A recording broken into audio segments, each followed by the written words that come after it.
Hmm. Good morning, everyone. I welcome you all to Mind, Body, Asset, and Netflix Yoga. Let me tell you, everybody. So, today we have a guest, a very exciting guest. She's a healer and with a 15 years of experience in naturopathy, and she is a Grand Master Reiki healer for 20 years. And she is an advanced practitioner for pranic healing for more than 15 years. So I invite Rajeshri Sadbhai here in today's interview. Yes. Hello. Hello, Yeah. everyone. So so Rajeshri ji, I just want to start to know from you.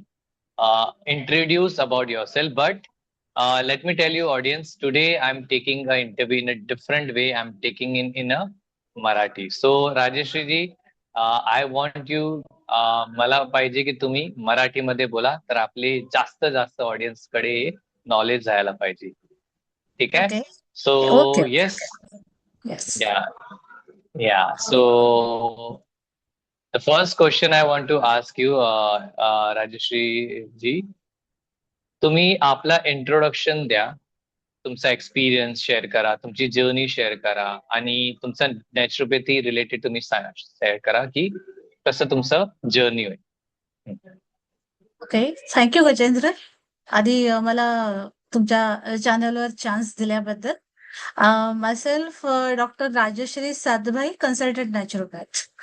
आणि ह्याची journey म्हणायची सुरुवात झाली असेल तर मी पूर्वी खूप allopathy drugs having more allopathy drugs मला ॲसिडिटीचा त्रास होता. हॅव्हिंग मोर ॲलोपॅथी ड्रग्स आणि माझं गॅस्ट्रोस्कोपी करायची वेळ आली होती. इतका मला बॉडी माझी हे झाली होती, टॉक्सिक झाली होती. आणि त्याच्यानंतर मग मी आयुर्वेदिक आणि अशी तशी औषधं देऊन त्याच्यातनं रिकव्हर झाले. पण माझ्या वाचनामध्ये नॅचरोपॅथीची काही पुस्तकं आली. अँड देन आय डिसाइडेड की नॅचरोपॅथीचे उपचार पहिल्यांदा मी माझ्यावर करायला सुरुवात केली थ्रू पुस्तकं किंवा वाचन किंवा काय वगैरे. त्याच्यानंतर असं झालं की एकदा पेपरमध्ये ऍड आली होती. मला काहीतरी आयुष्यात काहीतरी वेगळं करायचं होतं. त्याच्यानंतर पुस्तकात ऍड आली की डिप्लोमा इन नॅचरोपॅथी डॉक्टर. मग मी त्याला अपियर झाले. मी तो डिप्लोमा केला 1.5-2 वर्षाचा आणि त्याच्यानंतर मग मी नॅचरोपॅथीचे उपचार, पण मी कुठेही क्लिनिक वगैरे काही केलं नाही. त्याच्यातलं माझं मेन जे होतं ते मसाज थेरपी आणि फिजिओथेरपी म्हणण्यापेक्षा मी पेशंट्सच्या घरी जेव्हा जात होते, त्यांना मसाज करत होते, ऑइल मसाज. तेव्हा अं, त्यांना मड थेरपी किंवा वॉटर थेरपी किंवा वॉटरचा शेक देऊन आणि त्याच्यानंतर मी योगा पण शिकले होते. Of course yoga is one of the branch of naturopathy. तर त्यातली जी जी आसनं मी पेशंट करणं पॅसिव्हली मी करून घेत होते त्यांच्याकडनं. आणि अशा लोकांना मी फर्स्ट लेडी होते पुण्यातली की घरी जाऊन होम व्हिजिट्स देऊन ट्रीटमेंट करायला. ॲट द इयर ऑफ 2000-2005 मध्ये मी एकमेव किंवा क्वचितच अशा डॉक्टर्स असतील की जे घरी जाऊन की पेशंट्सना त्याची गरज होती. क्लिनिक ॲज नाही, पण मग मी अजूनही तशा पद्धतीने मी जवळजवळ 10-15 वर्ष सर्व्हिस मी लोकांना देत. ओके. ओके ओके, खूपच चांगलं तुमचं जर्नी होता ऐकायला मिळालं. तर एक मला, जसं तुम्ही डिफरंट डिफरंट थेरपी केलंय, mud therapy, water therapy, yoga पण तुम्ही सर्टिफिकेशन केलंय, डिप्लोमा केलाय या या या या इंडस्ट्रीमध्ये. तर मला हे सांगा की नॅचरोपॅथी काय असतं, माझ्या ऑडियन्सला हे जाणून घ्यायचं आहे की नॅचरोपॅथी काय असतो आणि त्याच्या बेनिफिट काय आहे लोकांच्या लाईफमध्ये. Yes, it's a good question.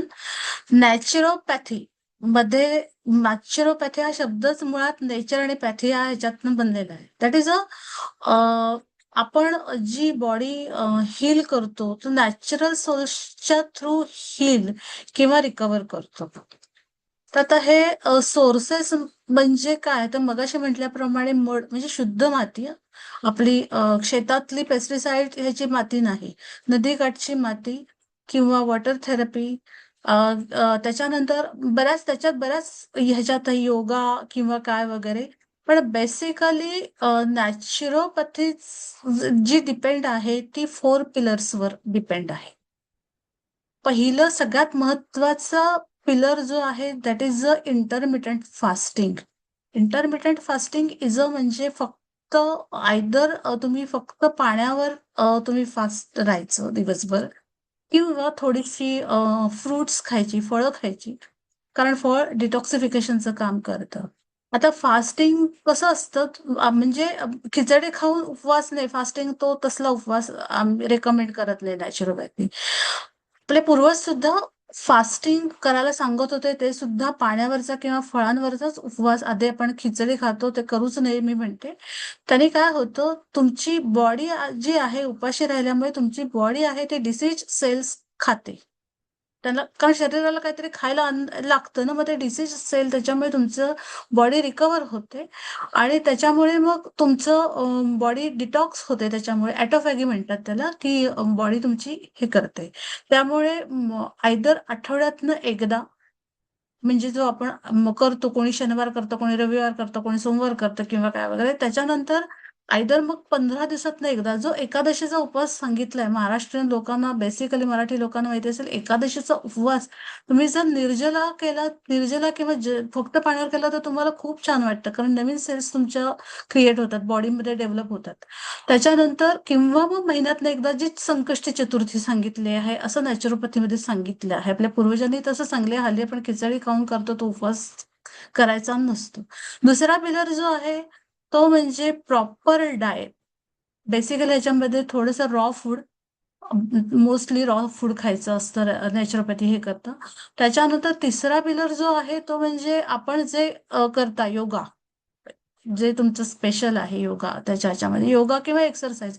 Gym exercise recommend naturopathy करत नाही. आणि ती चौथं म्हणजे अभ्यंग म्हणजे मसाज, ऑइल मसाज जो असतो तो. ह्या 4 बेसवर नॅचरोपॅथी आहे आणि हे उपचार रेकमेंड करते naturopathy.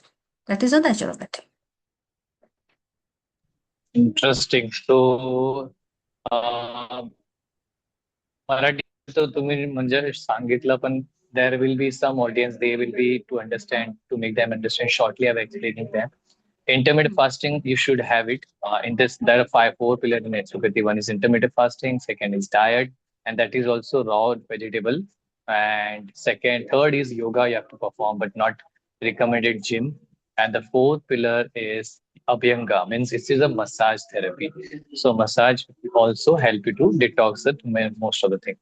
Thank you so much Rashiji, हे सांगितल्याबद्दल. माझं आता जसं की माझे ऑडियन्स नेकचे आहे, म्हणजे ज्यांना नेक पेन होतो, स्पॉन्डिलोसिस आहे, तर असं हिडन कॉज काय, म्हणजे नेक पेनचा हिडन कॉज काय तुम्ही सांगता ह्याच्याबद्दल?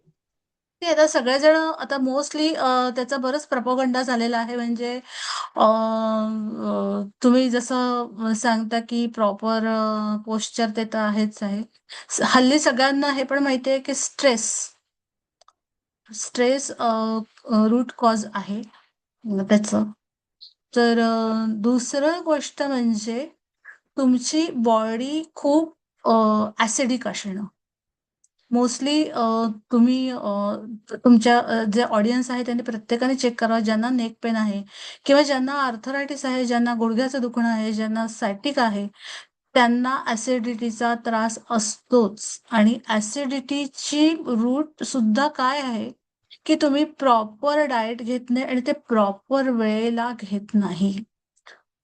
कारण आपल्या शरीरात जेव्हा एन्झाईम्स सिक्रिएट होतात, हां, त्यावेळेला जर आपण जेवलो नाही तर ते अन्न फर्मेंट होतं आणि त्याच्यामुळे ॲसिडिटी वाढते. आणि एन्झाईम्स पण तसे सिक्रेट आपल्याकडे ना, ॲसिड्सचं प्रमाण 20% आणि अल्कलाईनचं प्रमाण 80% पाहिजे. आणि ह्याच्या उलटं जर व्हायला लागलं तर तुम्हाला आता तुम्ही आपल्या शरीरात काय होतं, HCl म्हणजे हायड्रोक्लोरिक ॲसिड तयार होतं. एक्सेस जे ॲसिड जे असतं ते सेम. आता तुम्ही एक करा की HCl तुम्ही जमिनीवर टाकलं, हायड्रोक्लोरिक ऍसिड जर जमिनीवर टाकलं, कधी टाकून बघितलंय का कोणी? की ते टाकलं तर काय होतं, जमिनीला भोकं पडतात. फ्लोअर बिकम पोरस ना. आपल्या शरीराचं काय हाल होत असतील मग, तर त्याचे मोठ जास्त प्रमाणात जर झाले तर ते बॅलन्स करणं तुम्हाला गरजेचं आहे. That is a hidden reason. तुम्ही ना बॅलन्स करा प्रॉपर वेळेत, म्हणजे संध्याकाळी, सकाळी, दुपारी साधारण 1 पर्यंत जेवलं पाहिजे. तेव्हा सिक्रेट होतात एन्झाईम्स, आणि रात्री 8-8:30ला तुम्ही जेवलं पाहिजे. 8-8:30 सुद्धा मी खूप उशिरा सांगते. काही काही जण सांगतात 7-7:30ला तुम्ही प्रॉपर मेन कोर्स जो असतो ना, तो तुम्ही 7-7:30ला घेतलं पाहिजे. त्यांना एन्झाईम्स सिक्रेट होतात आणि ते प्रॉपर अन्न तुम्हाला डायजेस्ट होतं. That is a route cause of तुमचं नेक पेन किंवा what ever it is, arthritis किंवा गुडघेदुखी वगैरे. That is a hidden reason आहे. आणि तसं जर, आणि तरी सुद्धा, आणि तुम्ही डिटॉक्सिफिकेशनसाठी सकाळी सकाळी चहा नाही घ्यायचा. चहाच्या अगोदर तुम्ही आवळा ज्यूस किंवा ॲलोवेरा ज्यूस, किंवा आता डॉक्टर त्रिपाठी, प्रमोद त्रिपाठी यांची एक स्मूदी येते. तुम्ही जर गुगलवर जाऊन सर्च केलं तर it is a best for acidity, तुम्हाला कंट्रोल करण्यासाठी किंवा काय वगैरे. ते जर केलं ना आणि तुमची शरीरातली ऍसिडिटी कमी झाली ना, तर तुमचे 75% तुमचे हे प्रॉब्लेम्स आटोक्यात येतील, म्हणजे कंट्रोलमध्ये येतील. ओके. ओके. खूपच म्हणजे चांगलं आहे. लोक हे जे ऍसिडिटीचा प्रॉब्लेम आहे त्याला निग्लेक्ट करतात. त्यांना माहितीच नसतो की काय पण खातात. खूपच इम्पॉर्टंट तुम्ही पॉइंट सांगितलं की प्रॉपर टाइम मध्ये खायचं आणि 20-80 पोर्शन मध्ये खायचं, जसं की अल्कलाईन तेवढं पाहिजे आपल्याला बॉडीमध्ये, आणि हम्म, 8च्या अगोदर खायचं. आणि लोक खूपच सकाळी सकाळी कॉफी किंवा चहा पितात एम्प्टी स्टमक, ते खूप ऍसिडिटी वाढतं. खूपच चांगलं सांगितलं. Also, I rephrase in English. So she just said about, I know you speak in English, but for my audience, I'm speaking it so that they can also understand. So posture and stress, but acidity is very important role. Because of that, people who are having a lot of issue with the joint pain, neck pain, and there are multiple issues. So you have to work on the proper diet. You have to eat uh, on time before 8. You have to finish your dinner, and you have to have a 20-80 portion. So 20% acidity and 80% alkaline food you have to have. And you should avoid having a tea or coffee empty stomach. खूप important point होता. आणि मला हे सांगा, हे तर तुम्ही already सांगितलंय मला, नॅचरोपॅथी आपल्या बॉडीमध्ये आणि आपल्याला कसं हेल्प करतो इंटरनली आपल्याला हील करायला, क्युअर करायला, ते थोडा सांगता त्याच्याबद्दल? नॅचरोपॅथी कसं आहे, नॅचरोपॅथीचा सोर्स जर तुम्ही वापरलात, साधं फास्टिंग जरी घेतलं तरी तुमची बॉडी डिटॉक्स होते. त्याच्यानंतर तुम्ही डिटॉक्स ज्यूस घेतलं तरी डिटॉक्स होते बॉडी. बॉडी तुमची तुमची वेळोवेळी, अगदी पूर्वीचे लोक जरी प्रॉपर डाएट घेत होते, प्रॉपर वेळेत खात होते, तरी काही ना काही ना तरी कारणाने तुमच्या शरीरात टॉक्सिन्स हे साठतच राहतात. सी, तर ती वेळच्या वेळी क्लीन करणं, हा नॅचरोपॅथी तुम्हाला उपयोग होतो नॅचरोपॅथीचा त्याच्या ह्याच्यामध्ये. आणि तुमची बॉडी जर क्लीन असेल तर तुम्हाला डिसीज होणारच नाही. नॅचरोपॅथी ही उपचार पद्धती म्हणण्यापेक्षा तुमची नॅचरोपॅथी ही लाईफस्टाईल बनली पाहिजे. That is a lifestyle. Actually not उपचार पद्धती किंवा that is not therapy, it's a lifestyle. तुम्ही जर, जसं आपण रोज ब्रश करतो, रोज अंघोळ करतो, क्लीन करतो ना आपण, वरच्या बॉडीला क्लीन करतो. What about internal body? तर मग अशा वेळेला तुम्ही डिटॉक्स ज्यूस घ्या, प्रॉपर वेळेत जेवा, किंवा तुम्ही इव्हन तुम्ही मी सांगितलं तसं फास्टिंग, पुन्हा पुन्हा तो रिपीट होतो मुद्दा, पण तो फार गरजेचा आहे. तुम्हाला जमेल तशाप्रमाणे फास्टिंग. आणि मग तुम्ही एक्सरसाइज, एक्सरसाइज म्हणजे I am not telling about gym exercise, not recommended, पण योगा, मेडिटेशन, मेडिटेशन सुद्धा खूप गरजेचं आहे. कारण स्ट्रेसमुळे सुद्धा तुमची बॉडी टॉक्सिक्स बनते. स्ट्रेस आपण आत्ताच्या ह्याच्यात अवॉइड नाही करू शकत, पण तो रिलीज तर केला पाहिजे. तर तो मेडिटेशन, किंवा हल्ली EFT टेक्निक्स आहेत, वेगवेगळे टेक्निक्स आहेत तुमचा स्ट्रेस रिलीज करण्यासाठी, ती तुम्ही यूज करू शकता, शिकू शकता.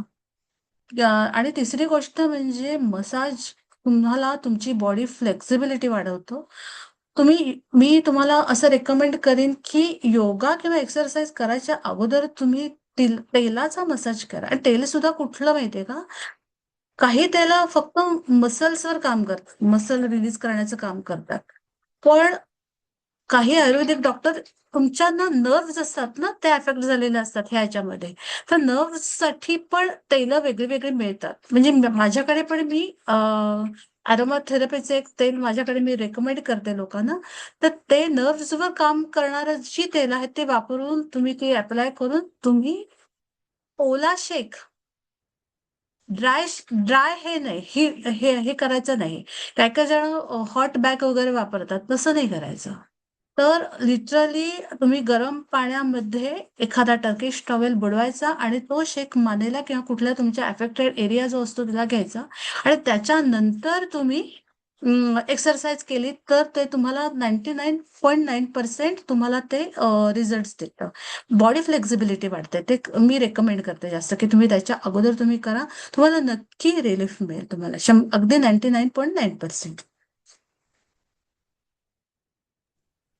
खूपच म्हणजे महत्वाचा गोष्ट तुम्ही सांगितलं की नॅचरोपॅथी आपल्या क्लिनिंग आणि डिटॉक्स वर काम करतो. आणि खूपच महत्वाचा गोष्ट तुम्ही सांगितलं की ब्रशिंग आपण करतो किंवा आपण बाथ घेतो, पण इंटरनली आपण कधी क्लीन नाही करत. एवढं म्हणजे आतमध्ये टॉक्सिन असतं आपल्या बॉडीमध्ये. That's very valuable point you have sed.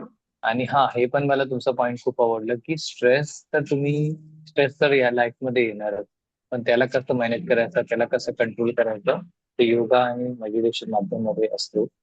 आणि ऑइलचा ऑइलचा तर मला महत्व खूपच इम्पॉर्टंट. आणि ऑलरेडी मी पण सांगतो की जे मी तुमचा ऑइल ऑलरेडी वापरलेला आहे आणि ते ऑइल मला खूपच म्हणजे मदत करतोय. म्हणजे मी जेव्हा आंघोळ करून ते तेल लावतो आणि ते लावल्यानंतर मला झोप चांगलं येते. म्हणजे I feel better sleep, I wake up with flexible back. Otherwise कसं असतो की मी जेव्हा उठतो तर मला स्टिफनेस वाटतो माझ्या बॅक मध्ये. तर तुमचं ऑइल खूपच effective. I personally recommend everybody you should try this oil. It is very effective. असेल तर राजेशजी तुम्ही तुमच्या डिस्क्रिप्शन मध्ये मी तुमचा ऑइलचा वगैरे असेल तर मी टाकतो. तुम्ही मला इन्फॉर्मेशन पाठवा, तर लोकांना पण हे बेनिफिट मिळेल. जरूर आणि जरूर. हा, आणि मला टर्किश टॉवेलचं पण लोक सेक वगैरे घेतात, पण त्यांना माहितीच नाही की असं सेक घ्यायचं. पण ते टर्किश टॉवेलचं जे तुम्ही सांगितलं ना, ते खूपच आहे. ते मी पण म्हणजे वापरणार तसं. ओके. मला हे सांगा आता, जसं की लोकांना बॅक पेन आहे, नेक पेन आहे आणि त्यांना खूपच स्ट्रेस आहे, तर त्यांना तुम्ही काय रिकमेंड करता किंवा त्यांना काय हॅबिट फॉलो करायला पाहिजे, हे तुम्हाला लास्ट प्रश्न विचारतो हे इंटरव्ह्यू एंड करायचा. Yeah.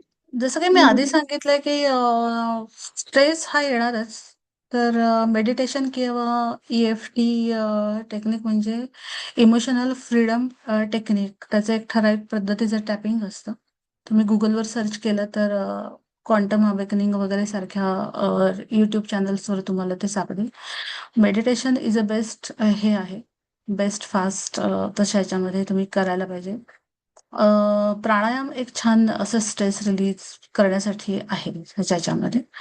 आणि दुसरी गोष्ट म्हणजे तुम्ही तुमचं डाएट जे घेता ना, तुम्ही साधारण 1/4 तुमच्या जेवणाच्या 1/4 किंवा काही काही जण अर्ध किंवा काही काही जण 100% सुद्धा रॉ फूड खाणार. तर हेमा मालिनी सारख्या लेडीज आहेत त्या आठवड्यातनं एकदाच प्रोसेस फूड खातात, जेवण करतात.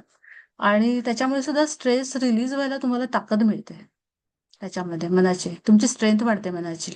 मनाची आणि बॉडीची स्ट्रेंथ वाढली की कुठल्याही प्रकारचा स्ट्रेस आपण हे करू शकतो, टॉलरेट करू शकतो. तुमची बॉडी हे करू शकते, टॉलरेट करू शकते किंवा काय वगैरे अशा ह्याच्यामध्ये. That's it.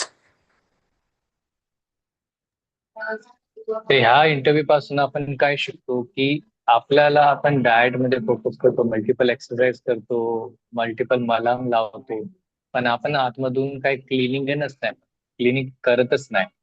तर आपल्याला डिटॉक्स करायचं आहे multiple mud therapy, water therapy, fasting आणि सेपरेटली ऑइल मसाज पण करायचं आहे. हे सगळं त्यांनी खूपच आपल्याला बरं वाटेल.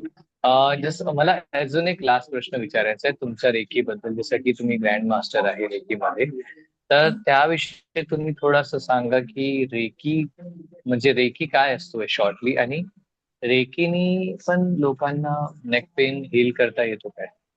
हो, हो, हो, हो. बऱ्याच जणांचे रेकी माझा स्वतःला सर्व्हायकल स्पॉन्डिलायटिसचा त्रास होता आणि माझा तो त्रास मी रेकीनेच हील केला स्वतः. आणि माझ्या ज्या गुरु होत्या त्या पण मला साइड बाय साइड रेकी 3 लेव्हलला काम करते. बॉडी लेव्हलला आणि तुम्हाला मेंटली आणि स्पिरिच्युअलिटी. तर स्पिरिच्युअली मेंटली म्हणजे तुमचं मन शांत करतं, जे आपल्याला फिजिकली तर करतच. म्हणजे आत्ता तुमची सिव्हिअर पेन आहे आणि जर रेकी द्यायला सांगितली किंवा काय, तर ती पण रिलीज हे होते. तुम्हाला मनःशांती गरजेचे असते जेव्हा तुम्हाला एखादा डिसीज असतो, नेक पेन सारखा किंवा बॉडी एक कुठे असेल किंवा काय बॅक एक वगैरे किंवा काय वगैरे. तर फर्स्ट तुम्हाला तुमचं मन काम पाहिजे त्याच्यासाठी. तर रेकी ते करतं. तुम्हाला मनाला खूप शांतता देतं त्याच्यामध्ये. ती जी गरजेची असते, जी हील करायला मदत करते रेकी. स्पिरिच्युअली म्हणजे असं आहे की तुम्ही स्पिरिच्युअली सुद्धा बदल करणं गरजेचं आहे स्वतःच्या ह्याला. मला तुम्ही जर 20 वर्षांपूर्वी जर बघितलं असतं, तर आस्क माय हजबंड. मी इतकी अस्वस्थ आणि तापट होते. पण मला जे काम आणि हे जे बनवले आतून मला शांत बनवलं, दॅट इज अ स्पिरिच्युअली मला रेकीने बनवलं. आणि त्याच्यामुळे मला सर्व्हायकल स्पॉन्डिलायटिस मधनं मी ओव्हरकम केलं त्याच्या ह्याच्यावरनं. आणि आता म्हणजे असं झालंय की माझं हसबंड लोकांना तापट वाटतात, मी शांत. त्या ट्रान्सफॉर्मेशन रेकीमुळे आणि ते गरजेचं आहे. कारण कुठल्याही डिसीजचा कॉज तुमचा जो काही स्वभाव असतो, म्हणजे मेडिकल ह्याच्यामध्ये समजा की ठराविक वृत्तीची जी लोक असतात त्यांना ठराविक डिसीज असतात. म्हणजे कॅन्सर असेल तर त्यांचा स्वभाव म्हणजे त्यांचं टेम्परामेंट वेगळं असतं, त्याच्या कॉमन असतं त्याच्या ह्याच्यामध्ये वेगळा. तर त्याच्यात चेंज करणं गरजेचं असतं आणि ते रेकीमुळे तो ट्रान्सफॉर्मेशन घडू शकतो. असे तिन्ही लेवलला रेकी काम करते. रेकी म्हणजे तुमची सोलार जी एनर्जी आहे ती तुमच्या ह्याच्यात चॅनलाइज करून ती पास केली जाते. दॅट इज अ. आणि ही आपल्याकडे मिकाऊ उसई ह्यांनी त्यांचा शोध लावला, जॅपनीज हे आहेत किंवा काय. आपल्याकडे बुद्ध आणि ह्याच्यापासून ते रेकी म्हणजे हस्तस्पर्श, टच हिलिंग आपण म्हणतो त्याला, किंवा डिस्टन्स हिलिंग वगैरे, किंवा डिस्टन्सने पण देता येते. पण टच हिलिंग म्हणजे आपल्याकडे गौतम बुद्ध वगैरे किंवा येशू ख्रिस्त वगैरे ह्याच्यामध्ये देत होते, त्याला रेकी म्हणतात. दॅट इज अ म्हणजे नैसर्गिक energy, that is natural energy, that is a Japanese word reiki. चांगलं आहे. म्हणजे हे पण खूप इम्पॉर्टंट आहे. First of all I really appreciate की तुम्ही स्पॉन्डिलोसिस आपलं हील केलं, म्हणजे नॅचरल हे रेकीनी. आणि ह्याच्यात म्हणजे आयडिया मिळाला लोकांना की 3 लेवल असतो. आणि जर आपल्याला माइंड मध्ये, बिहेवियर मध्ये आणि आपल्या इमोशन मध्ये वर्क करायला पाहिजे, तर आणि मन काम पाहिजे आणि रिलॅक्स पाहिजे, तेव्हाच तुम्हाला हे खूप बेनिफिट मिळेल. आणि सोलार एनर्जी ऍक्टिव्हेट करायचं असतो हे सगळं. थँक्यू सो मच राशीजी, तुमचा टाइम दिल्याबद्दल. तुम्ही खूप बिझी असता तरी तुम्ही येऊन म्हणजे तुम्ही एवढं मोठा भरपूर नॉलेज मिळवला सगळ्यांना. आय होप आपल्या ऑडियन्सला हे बेनिफिट मिळालं असेल. तुमचा काही प्रश्न असेल तुम्ही कमेंटमध्ये येऊन टाकू शकता. मी त्यांना सांगेन की रिप्लाय द्या, ते पण येऊन रिप्लाय देतील. So thank you so much, Sriji, for today's interview. We will surely come up with the next interview. Thank you so much. Yes. Thank you.